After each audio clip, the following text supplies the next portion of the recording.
Hey guys, this is day 3 of recording for Erica and myself. I'm Dean Velez, and on that side is Erica Taguchi. We've been in the industry, in the creative industry for too long. Erica will not let me say how long, because that. No, you already told. Okay, it's like 30 years. Let's say 30 years. And then you said we met when what You're age? 19. Yeah, you're 19. People can do the math, Okay, yeah. She's old. Just that's what we're You're getting. older. Yeah, and every second getting older.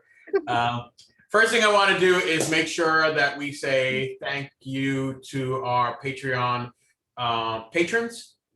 So thank you, Bert.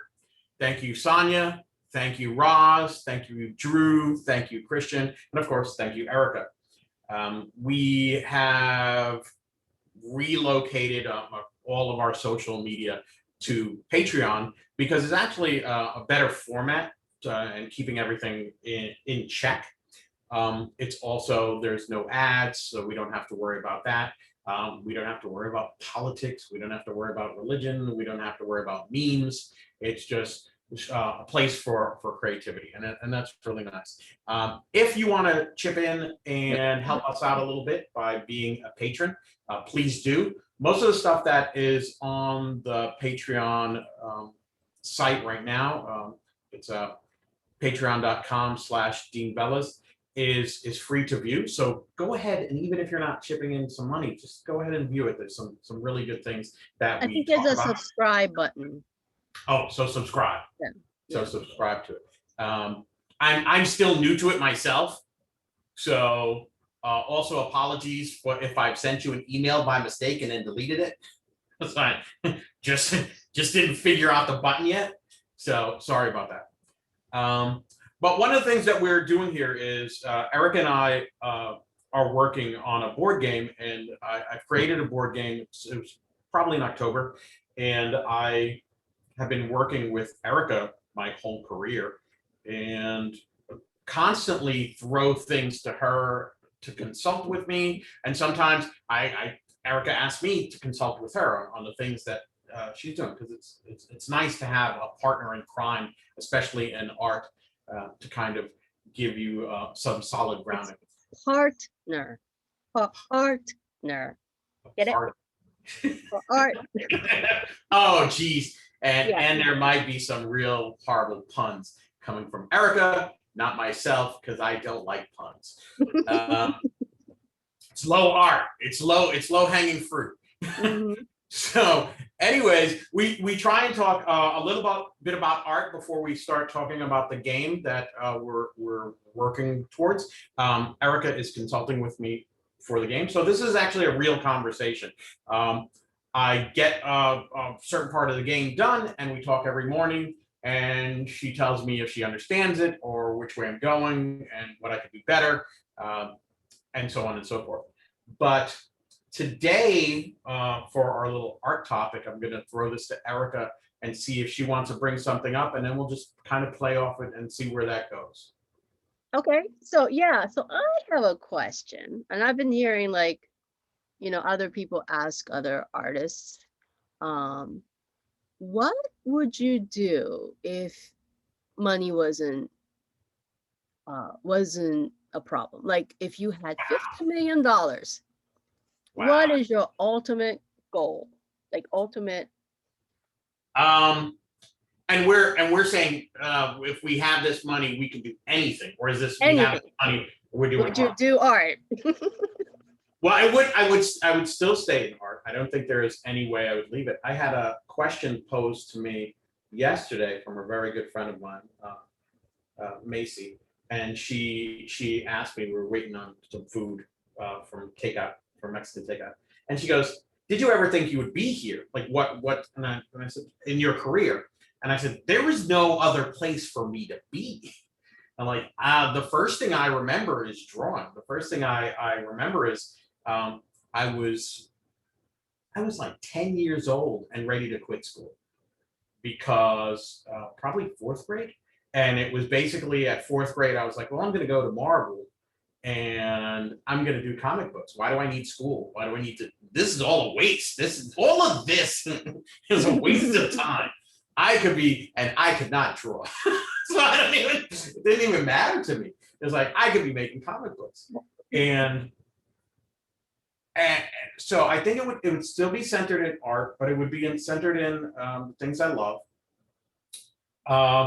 Number one thing before doing anything would be I gather up all the people that I know and admire and can work with. So you and Kyle and Christian and Amy and Juan, all of those people, and Drew, Macy, all of these people I know, there's creative people that I already know that are in my circle, and Carolina and Newton, and all of these people that are in my circle, and go, hey guys, I've got money to fund this. So think about how Patreon, we're looking into it to kind of help fund us. But if I had the money, it would be to fund the people around me, and absolutely bring in new people too, to fund new people coming into the field for their personalities, for their talent, and all of that. And do you remember? Oh my! So, little known fact: I lived with Erica and her husband for 6 months. Was that 10 years ago? Oh my God! It's that. Oh my God! It's a long time ago. It's a long time ago. But I had, and you know what? Let's just share this. I had gone through a divorce, and I freaking roamed the land, freaking confused with the world. So I stayed with them for a good 6 months, just trying to figure out my direction in life. And one of the things, one day came, these guys have a little patio connected to their house, and every morning, it's really cute. They sit and have coffee together. It's really cute. And it was the only reason I get up early enough to freaking sit with them, especially on the weekends. And I remember coming, and you guys were talking, and I said, guys, I have an idea. It's like, what? So I am the king of having an idea moments. I'm going, which one was that? I don't. Yeah, it was the A. It was, we will think of ideas together, and then we'll fine tune the ideas till we get to one idea, and then we'll build it. And then we'll build it, and then we'll get out there as a product or an event or something, and then we'll move on to something. And we'll just move on to these creative ideas and always push ourselves. You were working on a book at the time. That was the idea. You remember Strings? That that was the idea you had brought to the table.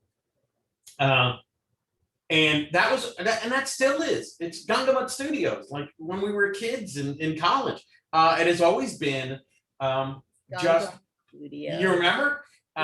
It has always been creating original content of things that we like, things that we could monetize, things that we could actually make a living on. Thankfully, we have $50 million now that you've just given me in my in the fantasy world, so I'm not even worried about monetizing it anymore. And put budgets on them, and put deadlines on them, and treat it realistically, and not waste the money. And get it out there, and get the product out there, and do things like we're doing right now, having conversations. That's what. So basically, a collaborative studio of many media, like yes, yeah. Not just game or book. Or no, it wouldn't be game. It would be game because it's Tuesday. It would be stop motion because it's Wednesday. It would be whatever we want it to be.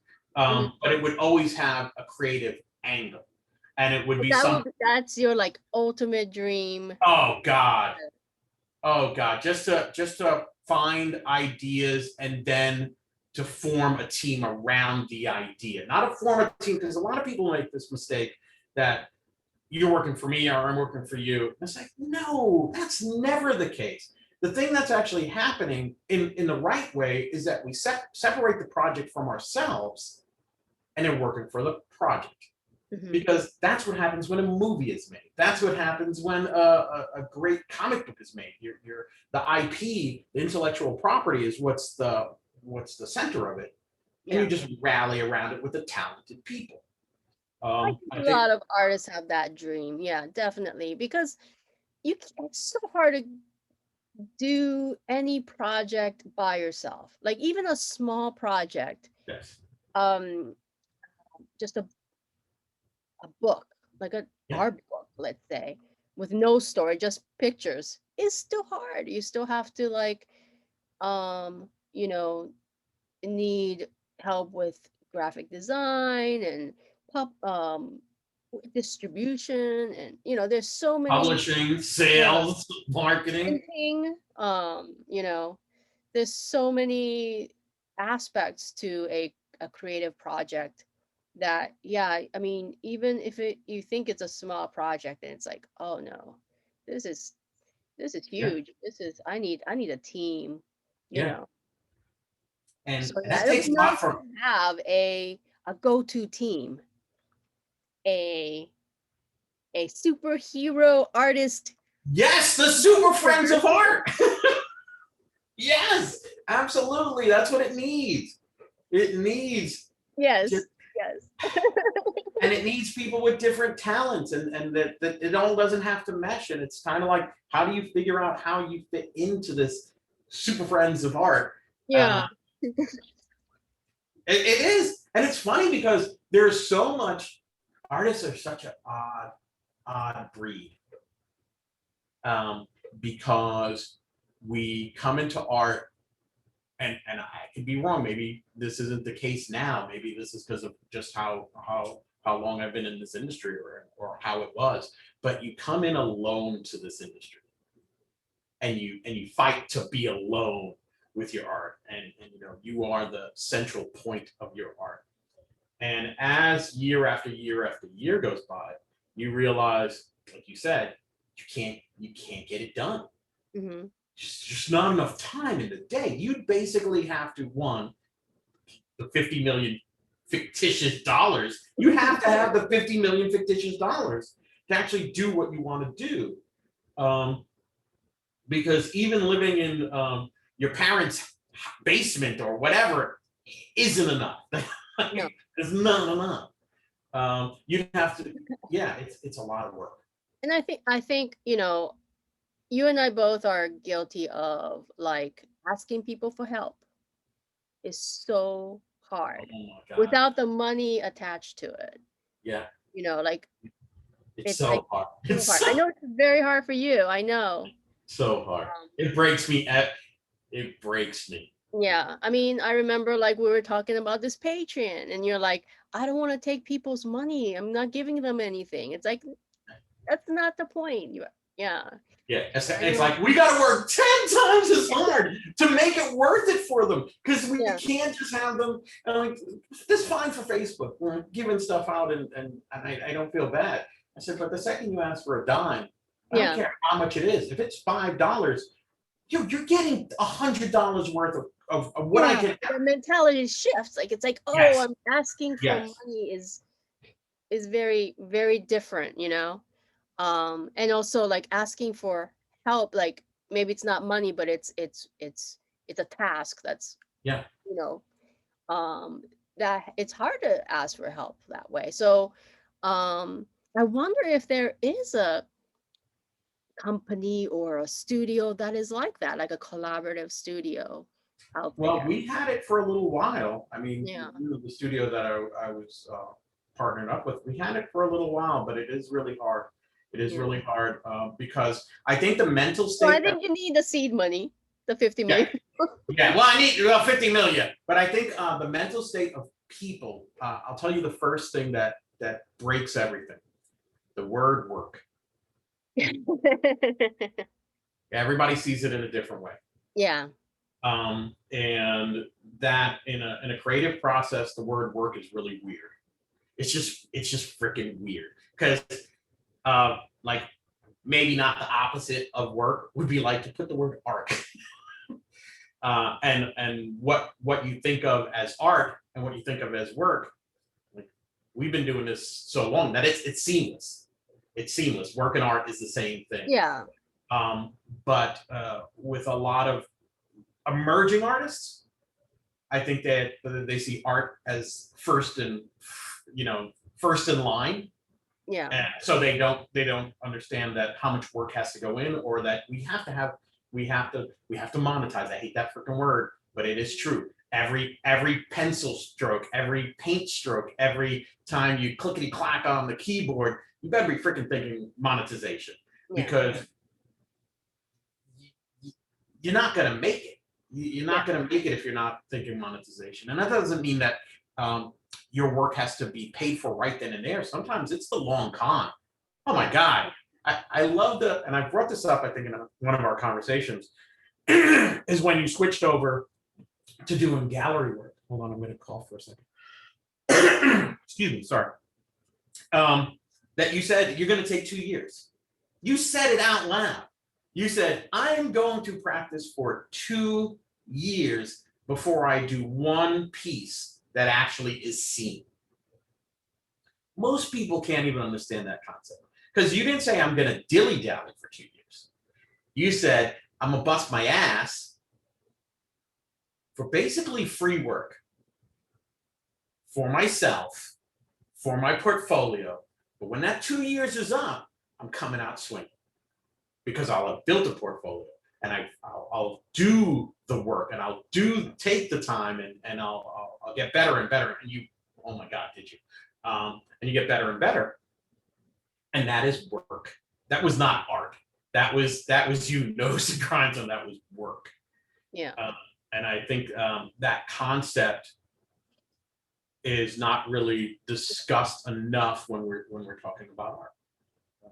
So, making this team with $50 million could easily go to zero. Yeah. Well, I mean, and art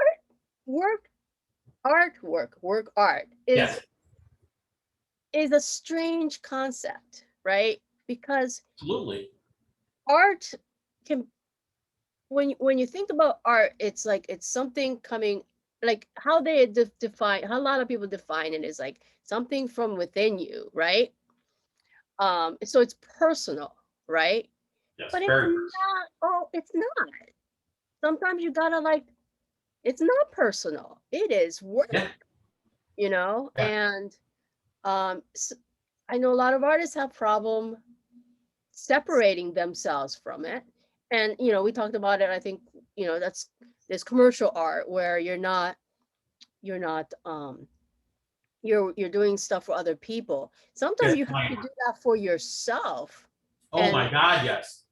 go, well, I need to be able to succeed. I gotta take personal feeling out of it. If you're working on something and you're like, you're putting so much into it, and it's going down the wrong way, it's not working, but you're like, I put so, it's not just time, but my Your heart and soul. passion into it, Yeah. It's a baby.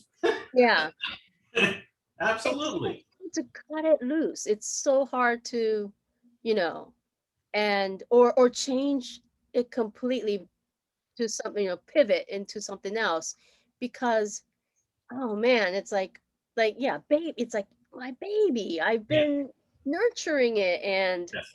and Absolutely. but it's not your baby. I had a baby. It's not your baby. Get over it. You know? What is that statement? I'm sure you've heard this, and it's said in art a lot, or creativity. Kill your babies. I know it's been said a lot in my business, or Yeah. on the animation side. Kill your babies. And what does that mean? Yeah. Raise That them means up. no. I think the greatest thing that our super friends art team is that it's still making t-shirts now. I am so, yeah, there has to, yeah, super friends art team. Everybody's gonna have code names. Yes, absolutely. I think that one of the greatest things is going into a venture like that, because if we did have this $50 million that supposed, there have been so many projects that failed by giving them money. When VR came around, there are so many companies just throwing money at VR corporations or VR artists, and nothing coming out of it. Nothing coming out of it. And in my opinion, it is a lot of failure. It's a lot of failure. Because I think a lot of the times we forget as artists that there is, and I teach this all the time, that there is a hierarchy. The reason there is a creative director, the reason there is an art director, the reason is there's a senior artist, a junior artist, an intern level artist, is all there's this hierarchy that we are all accountable for finishing a project. And that's something that I think that is dangerous by just dropping. That's a lot of money you just dropped on us, Erica. That's on our fictitious team. Okay, so first off, we got to get the drunks out, and Like and $1 million, anybody but who's- $1 million doesn't get us anywhere anymore. no, 1 million is not a lot of money actually. That's why we need the 50, because we need to blow like 25 of it. Just a freaking start. Just for the shirts alone, we're blowing 25 and keychains.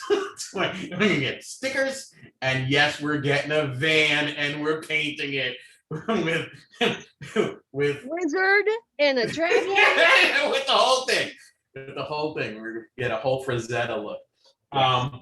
But we forget that let's go back to the work part. We forget that things work in creative teams and creative companies and big companies because they have a hierarchy. And I think that's something that, going into it smart, you build, I hate to say this, you build all the structure. You have to build all the structure that is, again, something that really is disconnected. Like artists collaborate, but they collaborate almost in a, I don't know, let's just call it hippie. Yes, I'm sorry. I just can't even be nice about this. It is hippie commune bullshit. And I said I was going to bring more of my personality to this. Okay. So why not? Let me try and I'll try. But please tell me to. We apologize to the hippies. Yes, apologize to the hippies. I have been called a hippie by so many people, so I don't mind. Every one of my students is like, you're like a hippie. So this collaborative commune without a hierarchy just gets nothing done. Yeah, it's very, very difficult. And so I would have a contract with your 50. That there would have to be some kind of dang business plan for every project. For every single project, there would have to be a design brief that you have to sign off. So I wouldn't like $50 million. I would like a $50 million trust. I would like a $50 million trust fund in increments of, I don't know, let's say. Once we meet this milestone, yes, right? That kind of thing. Yes. Yeah, if we did that, that would be a smart way to go. And yeah, Is God, anybody out there who wants to sign up? the people on Patreon should be like dropping this 50 million now. I don't know if there's some place that you can type it in, but know that we will spend it wisely. Ideas. Yeah, we got the ideas. And we will be very responsible. Yes, we will actually write everything down. T-shirts in the van. And okay, we're still gonna spend 25 million on just t-shirts. That's gonna happen. Yeah. You just gotta be accepting of it. Yes, that's just gonna happen. And we do apologize, but we think it's worth it. We think it's a smart way to go. Building. Yeah, yes. Yeah. All right. I think that's enough because we're going to go on to another segue. Yeah, that was just one question. That was just one question. So we're going to switch over to actually doing the game consultation. I get to talk about the game. I will fill Erica in, and Gooch will come back and give me her opinions. Now, just so you know, a lot of the stuff, because we're not doing it in the most realistic way that we would do it, I would actually send Gooch all of the imagery that I have, and she would look at it overnight or over a week or over a month. It depends how busy we are. And then we would schedule a meeting to talk. In this, she's kind of being thrown to the wolves because she hasn't seen anything. So understand that I have the background story. Yes, but not the literal instructions yet. Right. And we've gone through how many versions of the damn game have we gone through? So there is going to be some rewinding of like, well, when did we talk about this? There'll be some pauses of her getting her head together, like to just understand what this and how this evolves, and also not being privy to how the game ends at this point in time. It's also hard for her to comment. So if there's some times where she just says, I'll reserve this for later, just understand she doesn't have the information to actually make a sound advice or a sound decision at the time. Okay, so I'm going to go and switch over our screens here. Oh, wait a minute. I don't think I've given you. Give me the authority, Gooch. Give me the power. There you go. Okay, so desktop. Okay, so here we are. And I'm just going to kind of show you where we're coming from. We went over these instructions here. So we're starting where we told you how the library has entrances to get into the library. The library is on an astral projection. All of gameplay is happening in the underworld. So you have supernatural creatures and monsters. There's a cult that's controlling all of this, and they want to open the underworld to their cult. So let's go. And if you wanted more information on that, just go back on the Patreon page and actually watch these in sequential order. So one of the things is that every single card is turned face down. Okay. And our job as these agents is to go and overpower the card by unlocking the card and seeing what's on the other side of the card and how we use them. Now, we're going in a weird order. We're going to show these cards to you before we show the game, just real quick, so you know since we're going to mostly look at the game board as the cards are face down. I thought it would be better that you just kind of saw what's coming down the pipe. So what's in the deck. So it's a card deck of 52 cards. But it comes with, or we start with 20 spell cards. So these are our spell cards. And the spell cards are used as weapons to actually go through the deck and actually win more cards. You can only hold 5 spell cards in your hand at any one time. If you get new spell cards, you have to actually exchange a spell card for a different spell card. You don't have to fight for a spell card. They're beneficial powers, so you actually just unlock, and again, we'll talk about that as we get to that. But this is just a visual example of the spell cards. And there's not much to say, it's just a visual example, okay? Gooch, do you wanna have any questions on that, or we're good? No, so this is the front of the cards. Yes, this is the front of the card. It's just a visual representation. Oh, so those library cards you saw. Yes. Saw yesterday. Yeah. Okay. Do you want to talk about the anatomy of the cards? What? That's going to come down. We're going to have that coming down. So yeah, we don't actually have to hang on these pages that long. It's just kind of saying this is what's in the deck, so you know what you're getting. Okay. Besides the spell cards, we have actual curse cards. So the whole library has been cursed to block you because the children of the dead god Osiris are basically trying to complete a ritual, and they do not want you to mess up their ritual. So they've cursed a lot of the library, and they have basically guards inside of the library as well to stop you and to complete the ritual. So the cursed cards are in 4 sections. One of them, the first one is cursed books, and I think we can zoom in a little bit for this.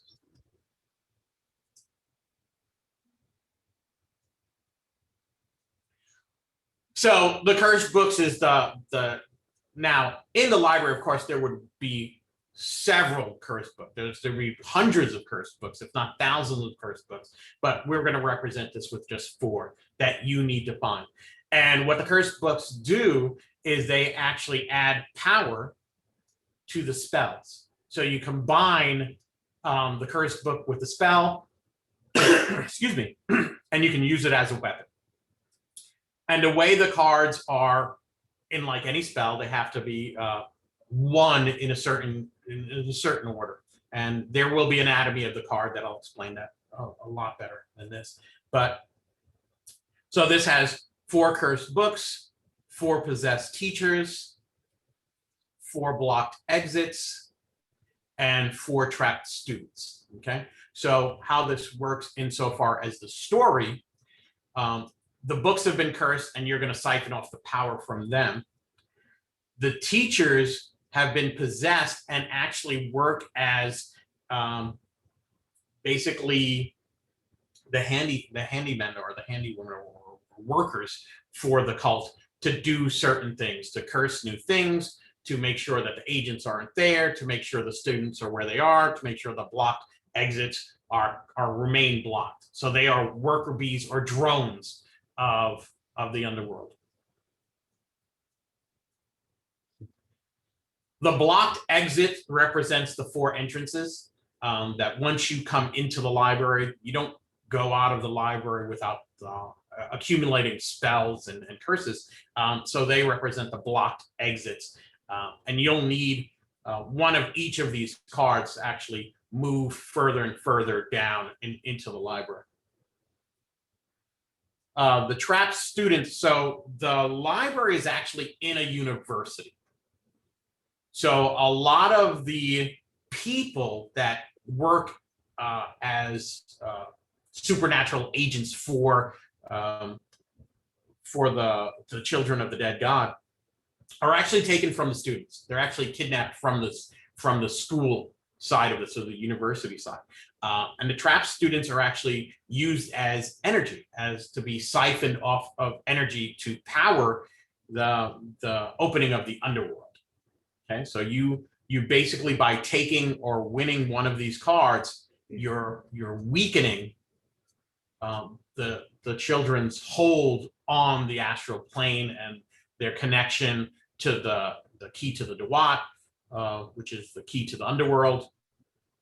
So all of those, you're kind of breaking them down. Okay. Any questions on that? I know that was a lot to take in. Yes, so you said that you have to have each one of those 4 cards to make a spell work. Is that what you just said? It's to break the ritual.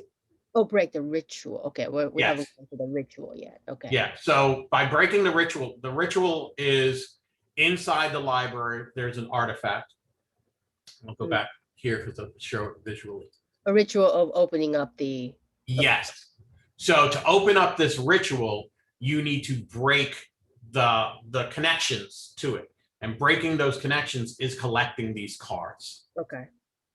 So that's actually what you're doing. So by taking one of these cards, it's not enough to break the ritual, but by taking one of each of these cards, okay, it's enough to break the ritual, and you can stop them from opening up the doorway to the underworld.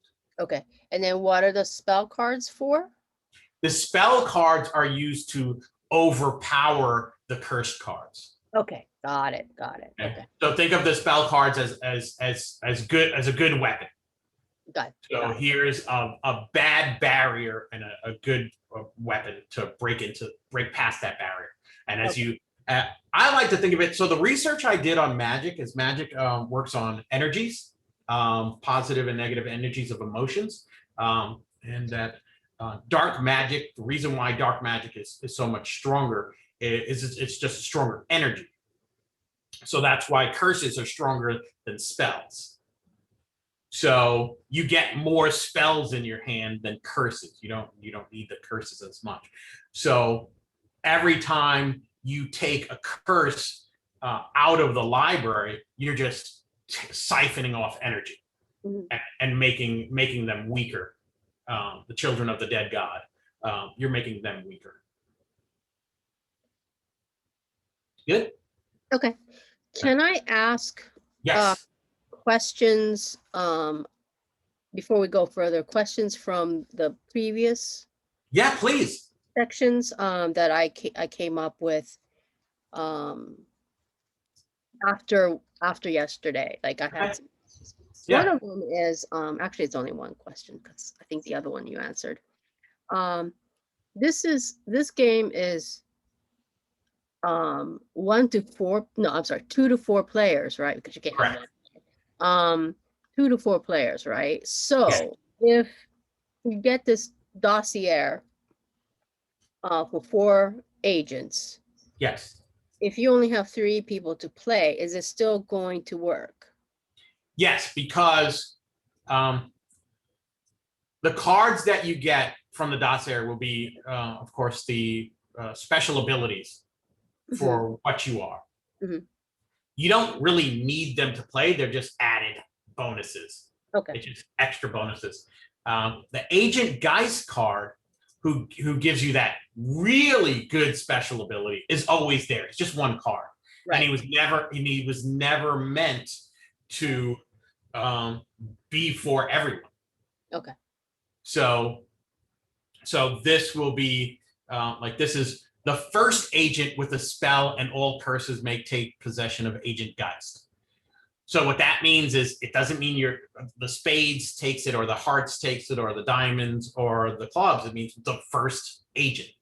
Mhm. So those will be worded in such a way that it is the first agent or the last agent or the agent with the most of something, most value in a card in their deck might win a power from Agent Geist.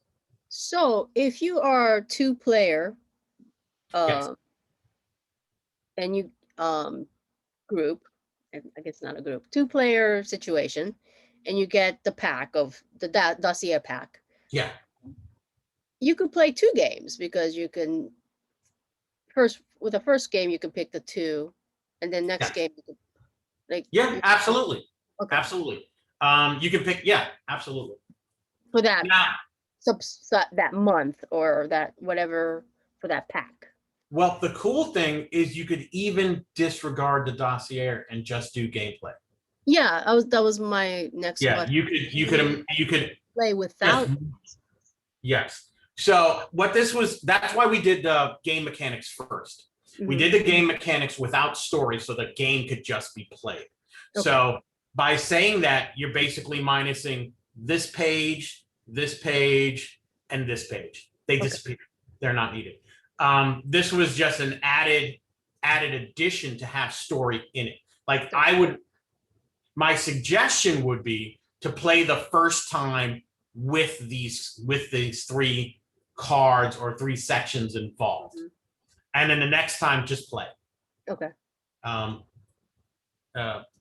Yeah, it'll move a lot faster because you already know all the material at the dossier. But yes, you could, and I haven't tried it yet, but you could also, maybe it's still fun to play it with all the information. I'm not really sure. Yeah. Okay. But the point was to immerse yourself in the game. Right.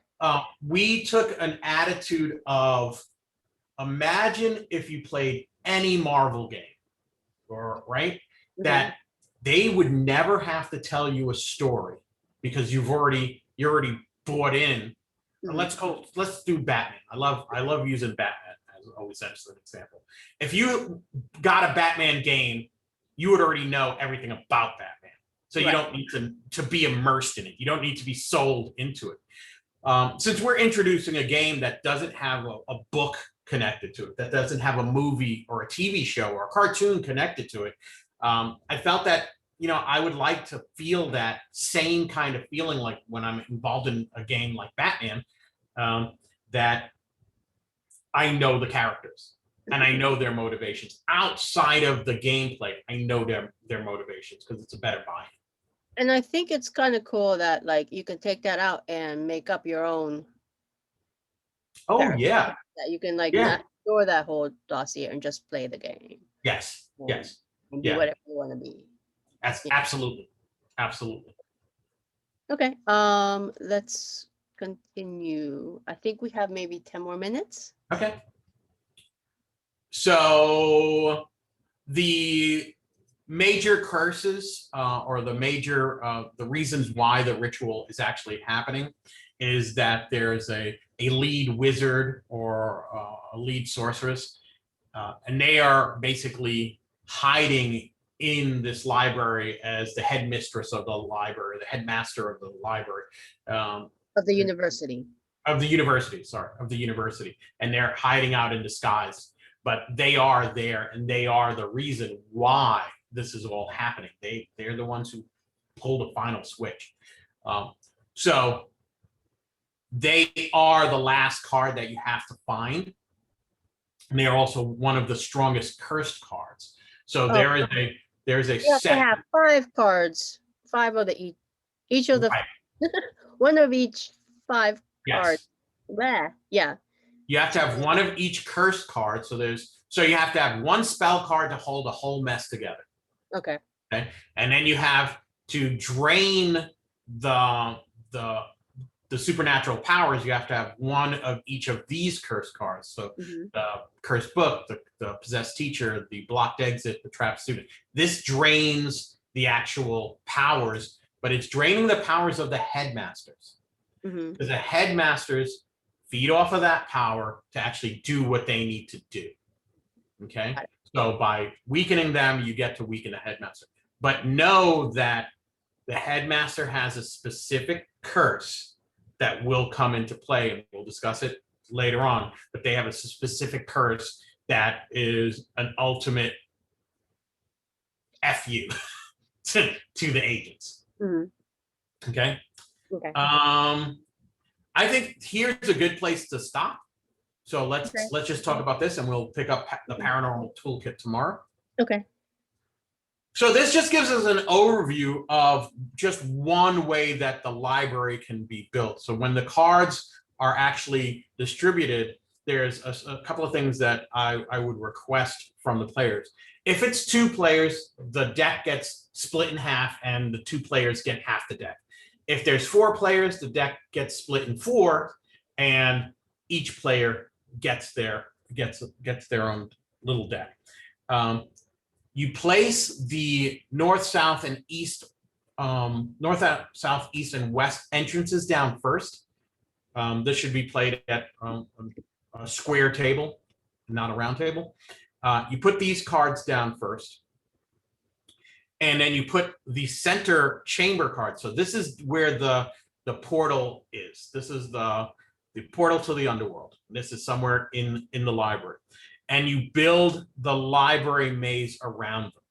The smartest thing you could do as a player, if you're deciding that you want to win, like if you want to win for yourself, like right off the bat, it's like, I'm playing for myself. I want to get my body back. Or you could decide, I want to be a team, and because you can get all your bodies back if you want to. You decide. We never tell you what to do. That's not true. The dossier might say you're a team now. Right. So those weird. Yeah, will tell you what kind of. Yes, if you're a team or you're separate. Absolutely. Yeah. Absolutely. But if you are playing for self, you might place these cards where the barriers actually mess somebody up, because even though you're on the west entrance, you can still build starting from the north. You can put your cards that you have in your hand and mess up their path so that they're kind of constantly hitting walls.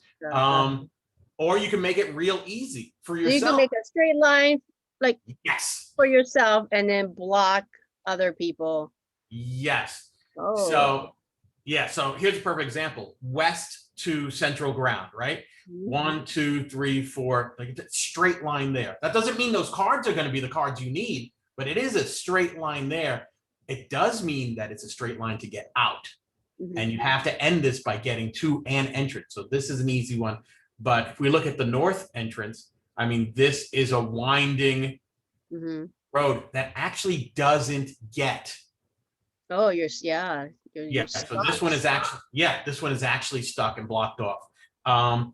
If we go to the eastern, this one can get to central. If we go to southern, the southern one can get to the central. So all of these have a way out. You can only enter from the entrance that is in front of you? No. Okay. You can only enter from the entrance in front of you, but you don't have to exit from there. Exit from, right. Yeah. So if we come in from the west entrance, but at the end of the game, we're right here at the north, which would be considered an exit. It would just take 3 to get out. You wouldn't have to walk all the way back. So 1 way in, but 4 ways out. Okay.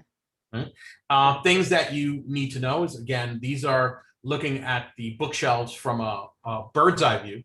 So these are books, and the books have been enchanted as barriers, so you can't go past them. That's why there's those little X's. Bookshelves, like lined. Yeah, they're lines of bookshelves. Yeah. The yellow is 1 card each, as you can see, and those represent limbo. Okay. So but those are not real cards. No, those are not real cards. Those are just visually how you should look at it. Okay. How much space it takes. And what that means is if someone takes a card out, let's say from here, let's ungroup this. From here,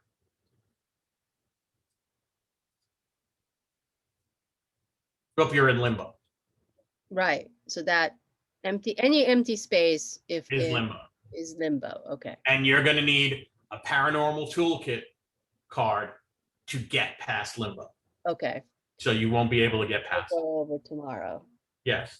And you can also trap the children of the dead god by taking cards away from them, because they can't get probably something in your toolkit to knock down walls. Yes. And pass through walls and phase through walls and do all sorts of things and rearrange the maze. So this is a constant changing maze depending on the players. If the players want to constantly change it, they can expend their paranormal toolkit cards and change it.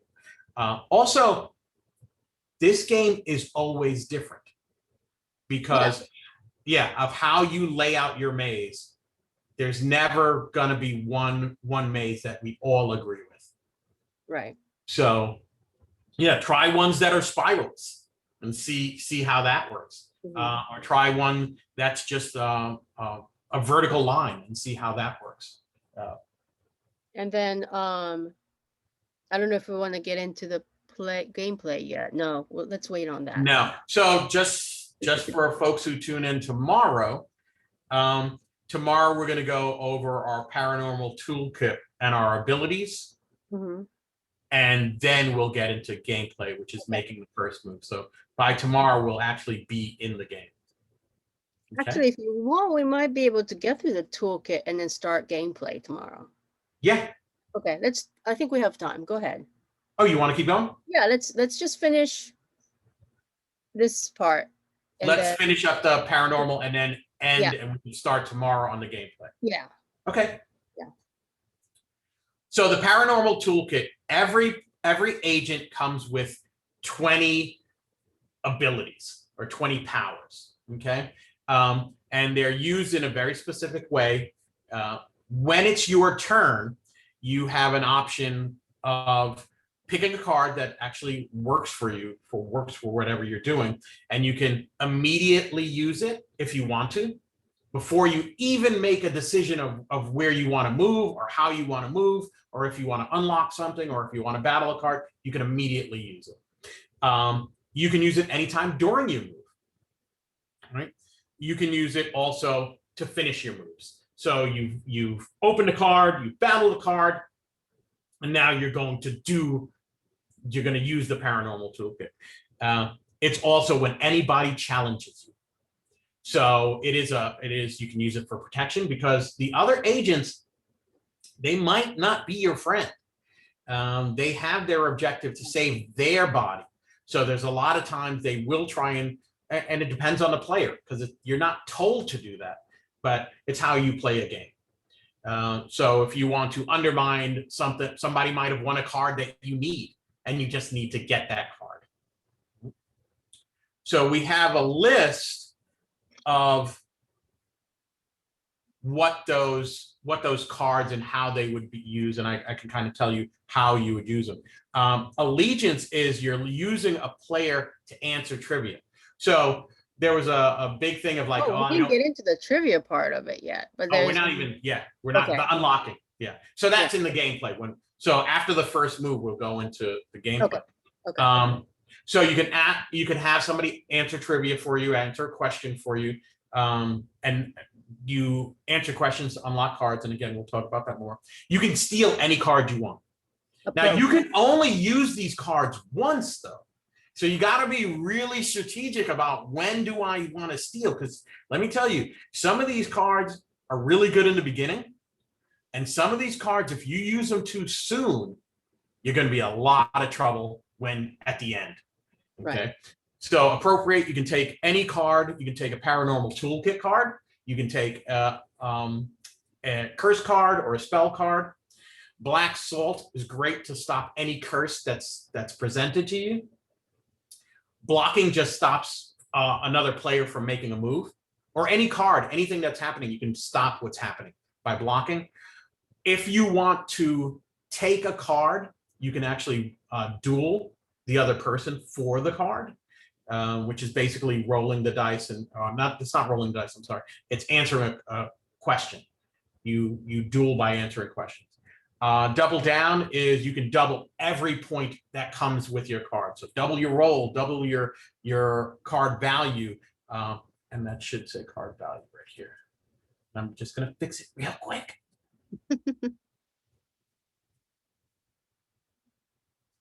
You can double your value, and you can power up your spell. You can double whatever your spell is. Mm-hmm. There are traps in the library, which means there are bookshelves all the way around the library, which are basically tombs or crypts.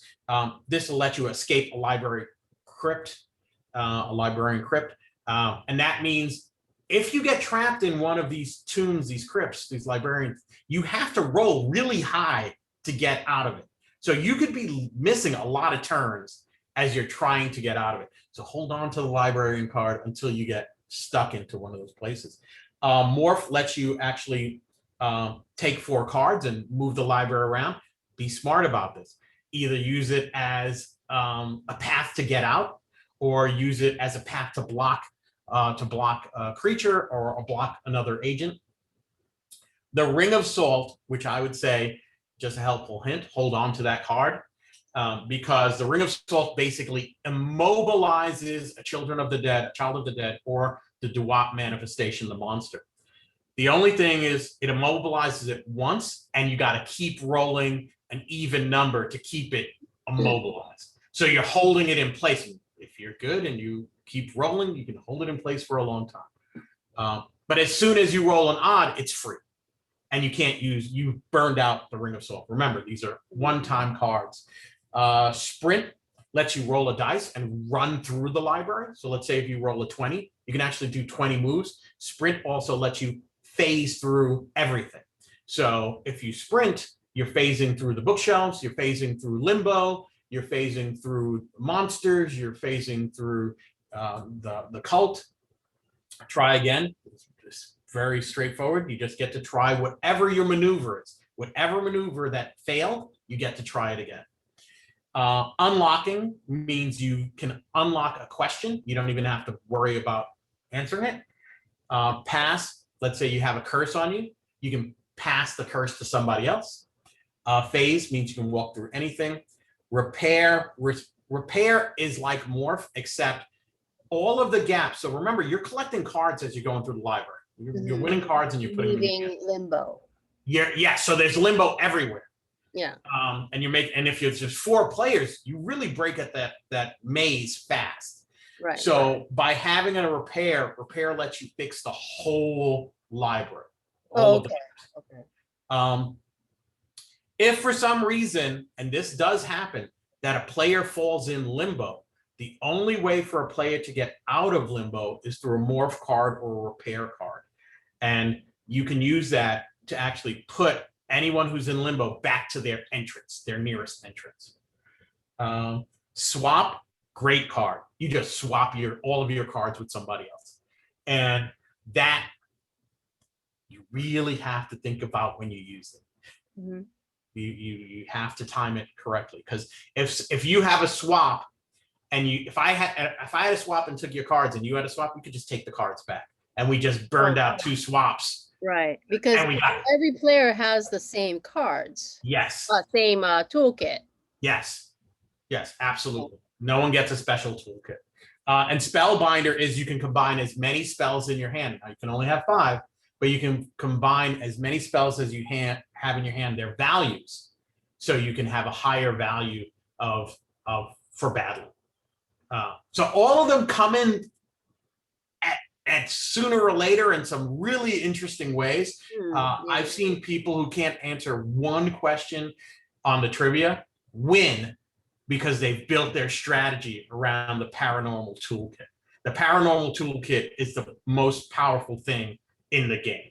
And are the rules for each card, is it on the back? Yes. Okay. So because it sounds like something you can't remember. No, you can't remember this unless. So I'm gonna switch off sharing screen just so I can show you 2 cards.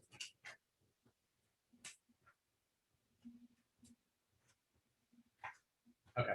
So this is Ring of Salt. Mm-hmm. So on the back of it.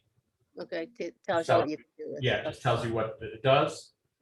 And this is one of the library cards. So this is looking at it from top. And when you win, and let me actually show you this. This will be gameplay in 2 seconds. Here's gameplay. You land on this card, and you ask to open the card by answering a question. You pick one of these cards, and someone reads you the question on the back.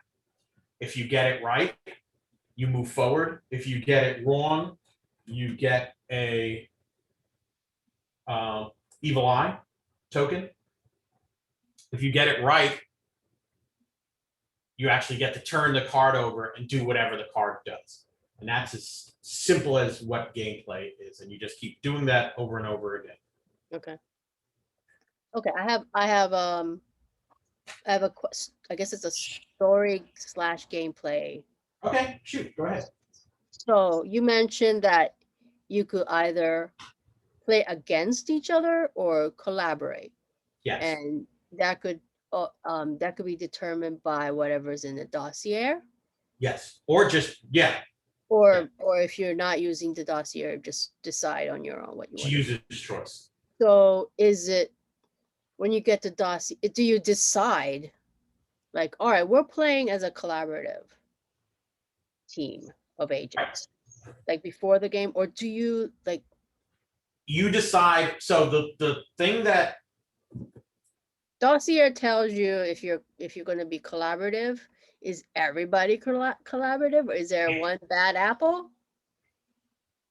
We don't know yet. We don't. So I can't really tell you that because the dossier is supposed to be the mystery part of the game. Okay, so that could be interesting. Yeah, that is not the dossier is not instructions. The dossier is story. So I felt that by keeping the dossier a secret, that would be the fun part of the exciting. Like, I don't know what's going to happen. Potentially, like everybody but one person could be. Yes. Yes. Interesting. That'll be fun. Okay. Yeah. And the dossier changes. So if you don't like what the dossier says, it's only going to be for a round or 2 rounds or 3 rounds, and then the dossier is going to switch. How the dossier is connected to the game insofar as what the distribution of the dossier is, it's given to you before the game starts. It's given you as soon as one spell card is revealed, a new dossier comes up. Oh, so it's not just one card you're gonna get, and like this is your motivation for the whole. No, Oh, like a no, little no. dungeon master. Yes, that is exactly Card. what it is. It's a dungeon master that just shows up. Interesting. Right. Yeah. Okay. So there'll be a dossier delivered with when the cursed book comes out, when the possessed teacher, when the blocked exit, when the trap suit. So you get 1 to start, 2, 3, 4, 5, 6, 7 dossiers. Okay. Oh, okay. And no, I'm actually wrong. You get 7, 8, 9 dossiers. So, wow. Okay. So there could be like, all right, now you got this card. Now you want to do this. Yes. Gotcha. Okay. Yes. So when their big events happen, that's when a dossier is delivered. Gotcha. Okay. And then you have to, and then something special about that section will be presented. Okay. And okay. Yeah, and the cards, because they are individual to you, you will have your own little objectives and missions that will change over time. The thing that's not an individual, that's for everybody, is the Agent Geist card. This will be something that he tells you universally. Mm-hmm. So yeah, who knows what's going to happen? Who knows what's going to happen to you? Who knows if you get possessed by the children of the dead god? Who knows if you are the one who is the only one who's getting their body back? Like, we've made a deal with you. Only you get your body back if you do this thing. Gotcha. Okay. If you can find, if you're the first one to find the headmaster, you are guaranteed a body, even if you lose. So yeah, that's the exciting part for me. Okay. That's the mystery part. Fun. Okay. Okay. Okay. So tomorrow we're gonna start really getting into the gameplay. Yes. So I'm just going to do real quick, just a overview, not an overview like talking, just visual, so people know. Let me just switch back to the screen share. So tomorrow, you can see the screen? Mm-hmm. Tomorrow, we're going to start with making the first move into the maze. And our mission objective, our battle, how to open the cards, how to battle the cards, how to deal with curses, and going to the last, how your powers will come into play into dealing with a battle. Mm-hmm. We'll do tomorrow. Okay. All right. Very cool. Yeah. I have other questions, but I think the gameplay will answer it, and then, yeah. Cool. As far as the story goes, yeah, I think I get it. That's really cool aspect of like having switched or learning new mission as you go. That's really cool. Yeah. So what I'm excited about in the story, and this is what we started talking about a little bit yesterday, is that those missions are the things that are going to come if those are the episodics that will be delivered to you over to have other missions. Mm-hmm. So this month we have this mission, but next month here's a different mission. The agency or the commission still lives. Mm-hmm. It's still a living, breathing entity. So we can have just dossiers coming out, and it might just be, you're dealing with the children of the dead god for months. Yeah. And on different little things, and new cards can be entered in there. So I'm excited Yeah, about you it. didn't really destroy them, you just stopped the ritual. You So they're stop the like ritual. Yes. figuring out how to open Yeah. that Yeah. The portal can't get hell destroyed. no, whatever. Yeah, it's a hellmouth. It absolutely is. The I miss bubble. children of so do I found I out just wanted that to say that. Okay, go ahead. just real quick, I did some research on hellmouths because they are in literature and they are Yeah. in Catholic and Christian and even I don't know what Norse mythology would be, but it's a lot about the Krampus and some really cool stuff. So there's cool things that maybe on a Christmas edition Yeah. they're going at it a different way, and the Mhm. library is filled with Christmas mythology. Yeah. Oh, You're interesting. trying, Yeah. yeah. So the library is just a central character that things can happen Mm-hmm. because it's An environment. And just the environment where things can happen. yeah. The fact that it's centered around literature is all the kind of literature that's been created in folklore and You know, myth. when you were saying that the cult, the children of the Children um of the Dead God. yeah, they use agents Yeah. of to do their bidding. And you were Yes. saying werewolves and whatever. Yes. Even They're after. coming from the books in the library, Yes. right? Okay, that's Yes. So yes, because they're Egyptian. It's an Egyptian cult, but they know about leprechauns because of the books, because and the they library, yeah. right? Yeah, and then so there, it could be any literary, even nonfiction, biography. Like Yes. you could bring in a Anything that's in a story. library. Yeah, It could be cryptids. It could be Bigfoot. yeah, Anything in the library. yeah. So That's cool. the main thing was to build an expansive world that made sense, that anybody could do more research on the things that they're meeting. Mhm. Um, One of the things I played with a friend of That mine. is that's all the playing cards though, right? So Yeah, but new playing cards will be coming out. so you will get new playing cards for, Yeah. like you A new mentioned, the DOS. Christmas edition. Yes. Um, Gonna stop doing the air quotes. I think you're just doing bunnies, like you have two pet bunnies, and I'm not seeing them as quotes. Peace, love, and happiness. Yeah. The Christmas edition can be all about all the Christmas stories we grew up Yes. with. Yes. And Halloween could be about Halloween. And And the and yeah. cards are all different. So you'll be sending out new cards. Yes. The front, So the backs will be the same. The library structure will be the same, yes. but the And the actual fronts will gameplay. be Yes. cool. Okay, fun. So the gameplay you already know. At that point, the gameplay is something you don't have to learn. You have Mhm. a new dossier and you have new cards and you're going through a new adventure. So And it's the cult of children of Dead God. they're at it again. Yes. They just keep coming back. Yeah.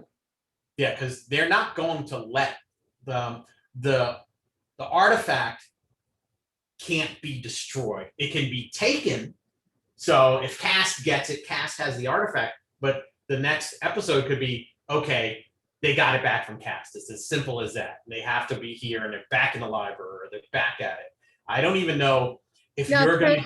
can I? No, we talked about this in the Yeah. past, and I don't want to go too down the rabbit hole. Yeah. But can it be like not a library? If you're creating a whole new set of cards, can it be a castle Yes. that they infiltrate, or can it be a magical forest? So Yes. the So you're books gonna are love it. not books, the shelves. They're They can be ropes, items. They can be spells. They can be. They can be or containers. underwater Yes. Atlantis that Yes. they've So the whole idea of this was the underworld. How we write it in here, the underworld does not mean that the underworlds are separate. All underworld means is a different dimension, and in this different dimension, the creatures of Atlantis exist. In this dimension, the creatures of Frankenstein exist. Because you're coming, your core is the library, so you could branch out into Yes. any story, So any place, space. It could be yes. like a space station with alien face hugger. No, we're not doing that. But you know what I mean. Well, the perfect example is, so let's use Atlantis as a trope or an environment. All we have to do is remember the library works on an astral plane. Right. The entrances are Right. always there, but the Yeah, entrances it's an could astral lead plane, so it could be to another. Right. yes. They could be Atlantis. Like when you flip the card or when you go into the card, they can gradually turn from books. Like in other words, how you build a maze might be, okay, you have an entrance and you have one library card, and then you have half a library card, like as it transitions to this new place, because you can be anywhere. Cool. All right, let's end it there before I, Okay. you know. All right. Very good. All right. Cool. Thanks Dude. for listening in. And we'll have a new one tomorrow. Yeah. Okay. All right. Bye. Hey. Bye.